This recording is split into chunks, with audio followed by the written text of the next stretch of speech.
Parenting is the hardest job, and there is not a close second. Raising high-performing teen athletes or performers?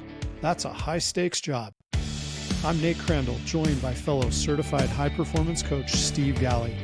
We coach ambitious parents like you, and also your high-performing teens, because when you both level up, connection and results don't just improve, they multiply. Welcome to the Stop Parenting and Start Coaching podcast. We have some burning questions for you. Why should you not coach your own teen athletes or performers' mindset? You know, that's a super tough question because as parents, we want to be the Swiss Army knife and we want to be able to do it all for our kids. I know I feel that way. You ever felt like that? I have, and there's nothing wrong with that. Mm-hmm. It shows how much you love them. We want to be that person for our kids. But when we're talking about playing time, Nate, because this is episode 135, the third of one on playing time. Yeah. We're not so neutral as parents when we're dealing with playing time and we're trying to help them with mindset. Yeah. It's really tough. Yeah. Got a promise for you, parents. Make sure you stick around for the end of this episode because we will show you why having that outside voice isn't a luxury. It's relationship insurance. Did you say insurance? It is. It's insurance. Oh my gosh. I usually whatever insurance company you want to throw in here, we can promo them. I usually click out of insurance ads. Well, this is not an ad for insurance. This is no offense to any of you out there in the world of insurance. We appreciate you. We are grateful for our insurance. Yes. Yes, we are. And here's why I think this matters. And when you turn and you look at professional relationships and rules and things like that, there's a reason doctors don't want to operate on their own kids. There's a reason that if you're a therapist, you don't do a therapy thing with your own kids, because that proximity of emotional connection makes it almost impossible to be any kind of neutral when it comes to decision making with. I've never thought about operating on my own kids. Yeah, like it would be so hard. It would be so hard. And this is why you need that relationship insurance, because having somebody from that outside, it helps you keep your relationship secure. And that's what we're after. So stick around to the end. We're going to show you why that matters a lot. Awesome. Okay, Coach Crandall, I think we can just do a quick review of some things that we talked about in the two previous episodes as far as playing time. And then we'll get to some new stuff. But one of the real problems we have in a blind spot that we have as parents is we have this confirmation bias when it comes to our own kids and playing time. And we sometimes will view what is happening like a prosecutor would, and we're looking for the evidence that's going to prove our case. Yes. And we would be better off viewing this more like a coach, more like a manager, rather than, see, I told you, and looking at the scoreboard and comparing it to playing time. And because we can twist it however we want to confirm our own bias. Yes. About what we think should be happening. We're so good at this. This is a very powerful bias. And I mean, you look all over the media and politics and all these other things, like you see confirmation bias all over the place. And it very much shows up with our kids and their activities because we love them. And we want to confirm what we're seeing about it and confirm how much we love them. That's part of it. Can I chuck another cognitive bias that we have that shows up in this? There's one called the fundamental attribution error. Oh my gosh. Okay, nerd timer, 35 seconds. 35 seconds? Okay, yes. I can do this. Fundamental attribution error basically says when we see somebody else do something, we blame them as a person. We think they have ill motives. We think they're a bad person. When we do the exact same thing, we are really good at saying, well, I'm doing this because I have all these righteous motives. And so that also shows up with this issue of playing time and other things as parents, is we think we're the only person that has our kids' best interests at heart. That coach, he's a jerk and he's Right. always looking out for other stuff. That's fundamental attribution error that comes into this too. Cognitive biases, we all have them. There you go. Thank you. Thank you. Getting to know those biases that we fight is really useful in helping us be a better, more emotionally grounded parent. Very interesting thoughts there. I like Thank that. you. Yeah. I thought that would be fun in there. We previously touched on rescuing our teens, Mm-hmm. and it's because we love them so much, and so this rescuing is kind of masqueraded as love, and we wanna jump in and we wanna fix everything, and it's almost like we're telling the teens, "You can't handle this tough situation and this frustration without my help, without me Yeah. jumping in," and that is actually a kind of a mindset leak and a little chink in the armor, Yeah. I believe.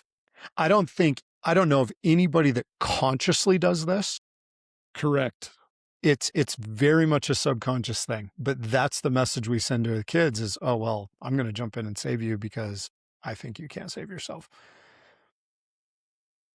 You got another one? Well, I like how you called that one a mindset leak.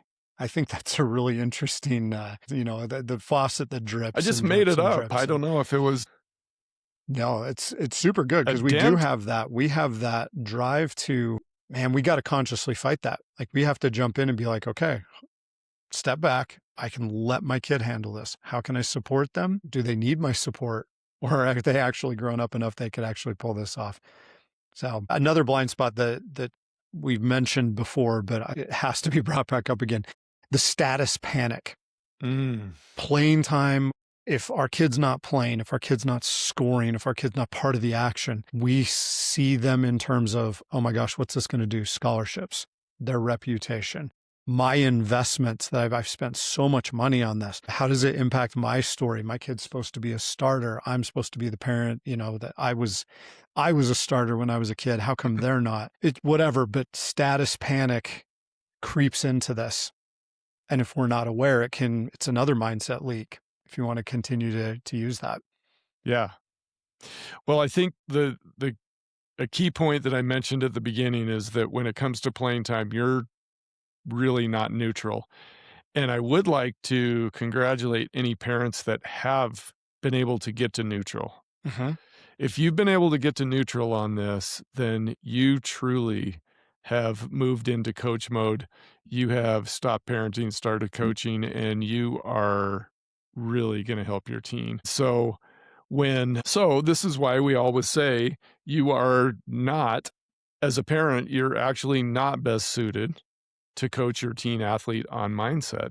This is where an outside voice is helpful because neutrality is the requirement for real mindset growth when it comes to having some actual coaching on it. Can I So, jump in with one more thing on this that I think is yeah, really important to understand? once again, Nate Crandall asking for permission on the show that he co-hosts to jump in with a thought. You're going to make me I forget my point. we will grant permission. All right. Without a nerd timer, that's very Yeah. generous. We often focus on here about the parent's perspective on this.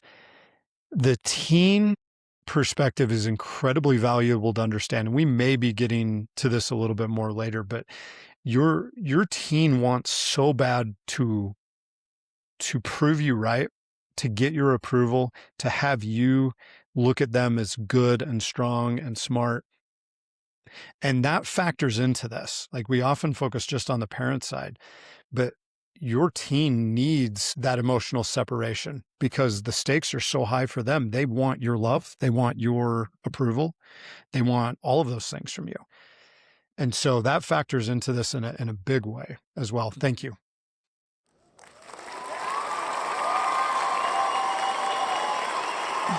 You're too kind.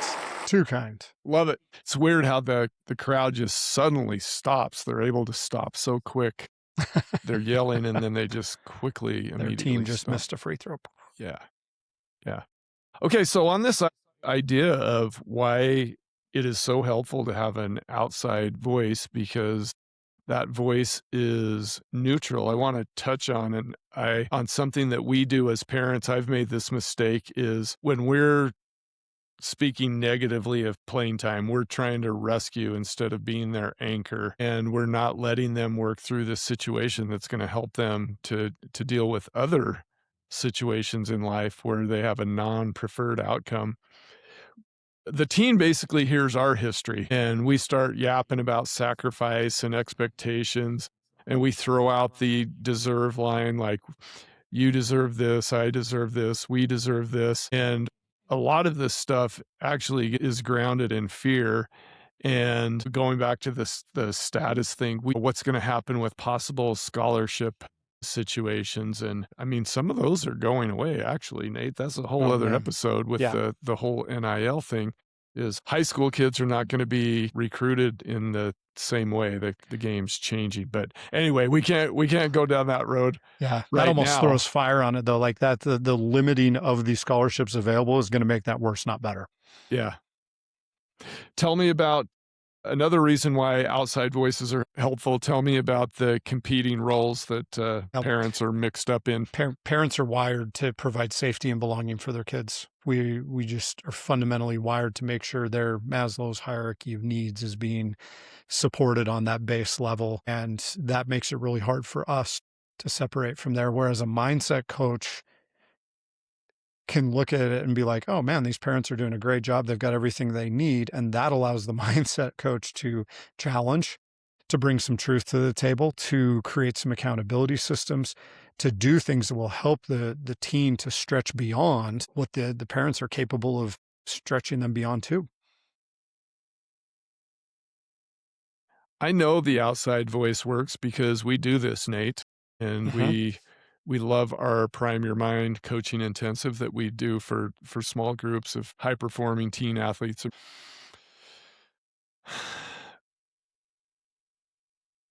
We are able to be really, really honest, and in turn, the teens are able to be really honest. This is the key. They're able to be so honest with us, and they're not worried about disappointing us because Yep. we're in a neutral position.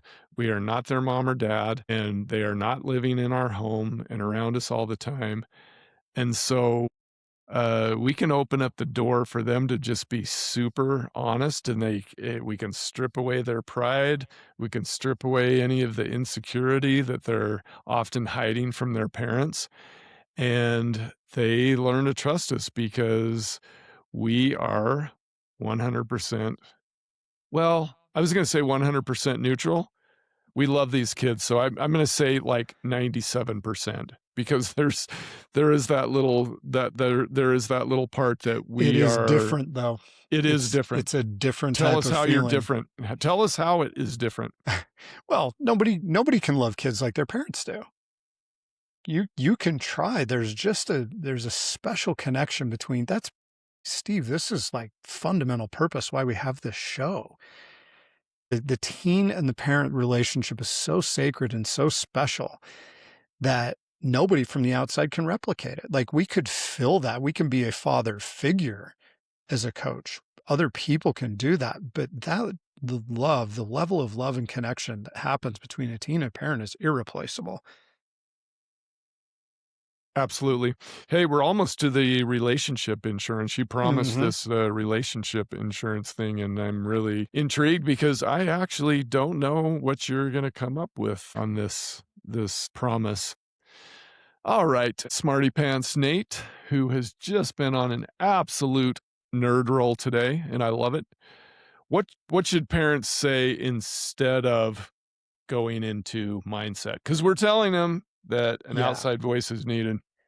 So many episodes ago, we talked about feelings that you want to generate in your kids. I love you. I believe in you. I'm proud of you and I trust you. Anything that you say should get those things coming up. So things like I believe in you, doesn't matter how much you're playing. I believe in you and I see you. I'm here for you. You don't have to perform to be safe here. Like it's great. Whether you score 2 points or 90 points, you're the best. Talking to them about an outside voice, saying, there's somebody on the outside can actually help us out a lot with this. And I'm here to support you. And I think having that voice will allow me to do my job as a parent better. Nate, just this week, I had a LinkedIn message. By the way, you can follow us on LinkedIn by following me. Just look up Steve Galley on LinkedIn. But I got a message and from a dad who is a former player, and they both mentioned at some point, one mentioned the word tension and one mentioned the word conflict. And they were describing the relationship between them and their sons, which is very good, by the way. But when it came to working on their game, there was some tension and some conflict. That's why we love being the outside voice. Yeah. We're better at teaching mindset to teens other than our own kids. We'll have to get them on here someday to get into that. For sure. So are we to the end? Should we hit the relationship insurance? Absolutely. So playing time is an identity loaded topic, and that's what makes it so challenging. So parents should not strive to be the primary mind coach there, not because they're wrong, but the teen is wired to differentiate from them. They're trying to separate. And so bringing in an outside voice, bringing in somebody that understands mindset, understands how to help kids to develop a better one and how to process controllables in a different way can be incredibly beneficial. It also helps the parents if the parents get an outside voice as well, just a little something else to think about there. But bringing in that outside voice is allowing you to focus on the relationship, which helps keep it safe. And that's what we want. You do so much hard work. You love your kids so much. Parents, this will help you get to that next level that you're after.